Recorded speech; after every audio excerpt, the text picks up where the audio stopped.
main op-ed for the day, published over at HartmanReport.com. The headline is, "The GOP's #1 issue is the survival of white supremacy." And interestingly, I found this photo over at Wikimedia Commons of a 1959 Little Rock rally against segregation, or against integration, in favor of segregation. And all these white people in front of the state capitol holding signs that say, "Race mixing is communist. Stop the race mixing. Race mixing is communism."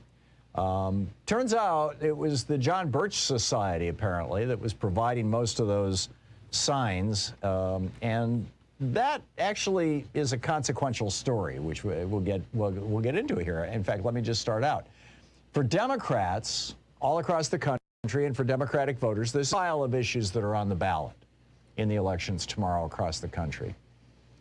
You've got climate change, you've got free college, you've got expanding Medicare, you've got family leave after giving birth, you got pre-K education, you got the middle class tax cut, you got a child tax credit, you have the minimum wage, there's the right to unionize, and literally dozens of other lower profile issues. For Republicans, though, there's really only one issue on the ballot tomorrow: race. That's it. When they talk about getting tough on crime, it's about race. When they talk about education in our schools, it's about race. And really, it's not even just about race. What Republicans are voting for and voting on in many of these races around the country is, frankly, the survival of the political and economic variations of white supremacy in the United States. You know, 40 years ago, Republicans pretended that they were about something other than white supremacy. You know, they actually, this is 50 years ago, but they needed the white supremacists to win electoral victories because, you know, I mean, this is back in the 60s, because it was what the home of white racists prior to 1964 was the Democratic Party, by and large. The Republican Party, there were a lot of African Americans across the United States who were registered and voted as Republicans. That was the party of Abraham Lincoln. It was the party that ended slavery. But all that changed in 64 and 65 when the Civil Rights Act and the Voting Rights Act were passed by a democratically controlled Congress and signed by a Democratic president, Lyndon Johnson. Republicans used to talk about, you know, step by step and all that kind of stuff. No more. Dwight Eisenhower, for example, calling, you know, he says, "This is what I mean by my constant," this is a letter to his brother Edgar, "my constant insistence upon moderation in government." See, this is how Republicans used to talk like 60 years ago. He says, "Should any political party attempt to abolish Social Security, unemployment insurance, and eliminate labor laws and farm programs, you would not hear of that party again in our political history." Well, we're there. He goes on to say, "There's a tiny splinter group, of course, that believes you can do these things. Among them are H.L. Hunt, a few other Texas oil millionaires, and an occasional politician or businessman from other areas. Their number is negligible, and they are stupid," wrote Dwight Eisenhower to his brother. This was in response to his brother Edgar sending him a letter saying, basically, Social Security is the opening door to communism. Keep in mind, this was 1954. So Eisenhower references H.L. Hunt. H.L. Hunt was then the richest man in the world. He was a Texas oil man, and he was a major supporter of the white supremacist John Birch Society, which supplied, presumably supplied those signs for that 1959 protest, where the signs said race mixing is communism.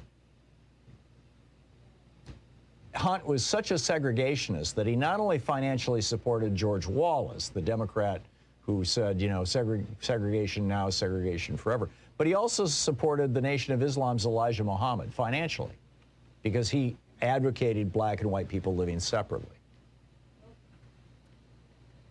All that changed when Richard Nixon came in and said, no, we're going to invite these folks in. But before I get to that, well, actually, that was it. In 1970, during the Nixon presidency, Richard Nixon had been president for 2 years, And James Boyd wrote a commentary for the New York Times titled Nixon's Southern Strategy. This is back in 1970.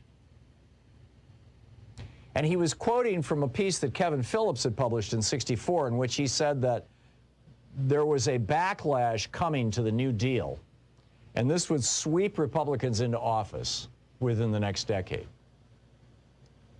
Now we're in 1970, and James Boyd writes this piece in the New York Times, and Phillips had said, Thomas Jefferson was in favor of small government, so are Republicans, and America will return to that wisdom, words to that effect. So James Boyd writes this piece. He says, but the analogy is not with Jefferson. It's with Hitler. The elements are all there. Deep-rooted social cleavage, insoluble problems, rhetoric which attempts to legitimize and encourage hate. Keep in mind, this was 1970. He was referring to the Republican Party.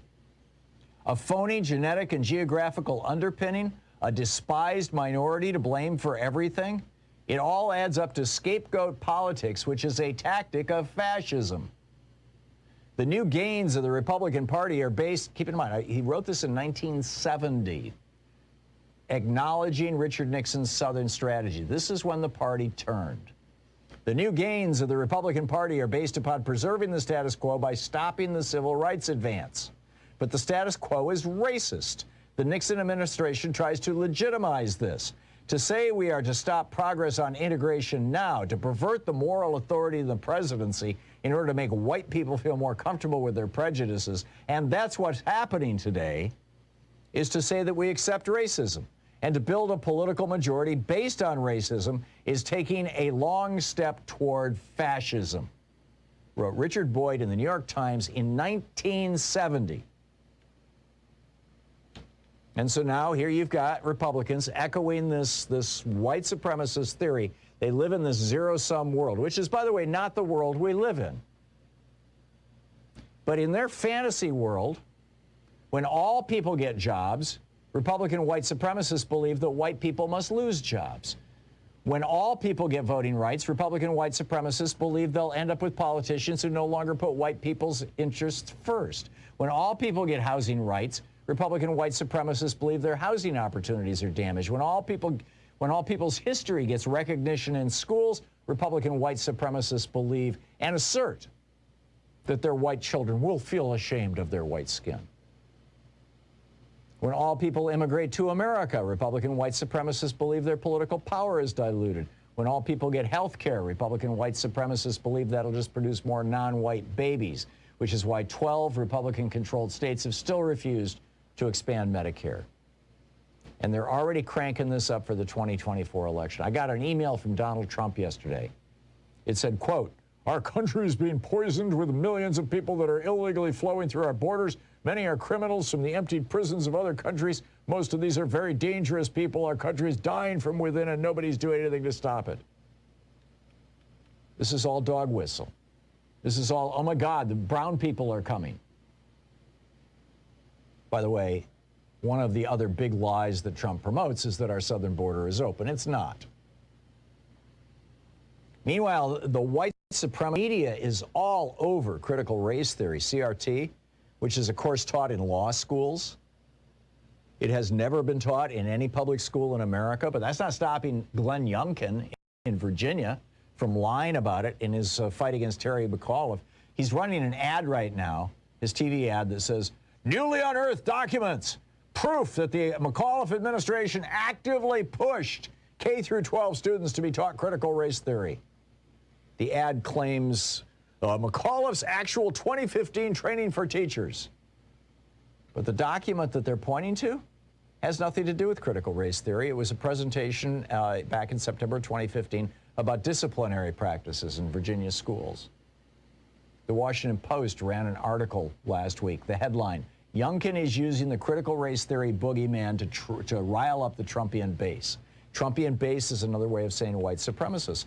Why don't the media start calling these people white supremacists? Why are they not just openly saying the Republican Party is using white supremacy as their principal organizing principle right now, as their main organizing principle? 19 Republican-controlled states have passed over 30 laws making it harder to vote, particularly in cities. Why? Well, guess where large minority populations hang out in cities.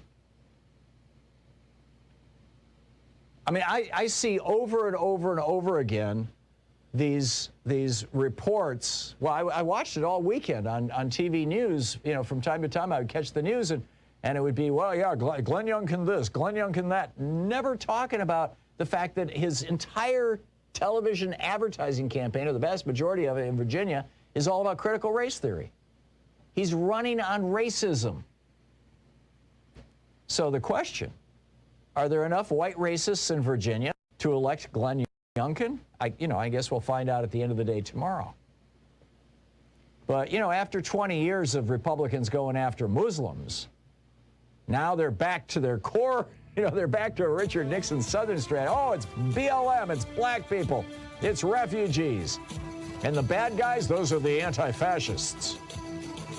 Celebrating people like Rittenhouse and promoting white supremacists like Glenn Youngkin. There is no country in the world or time in history when racism as a political strategy has ended well for a nation. The media has to stop as far as calling this out.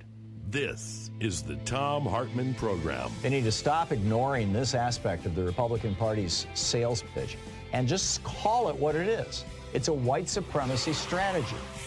Will it work?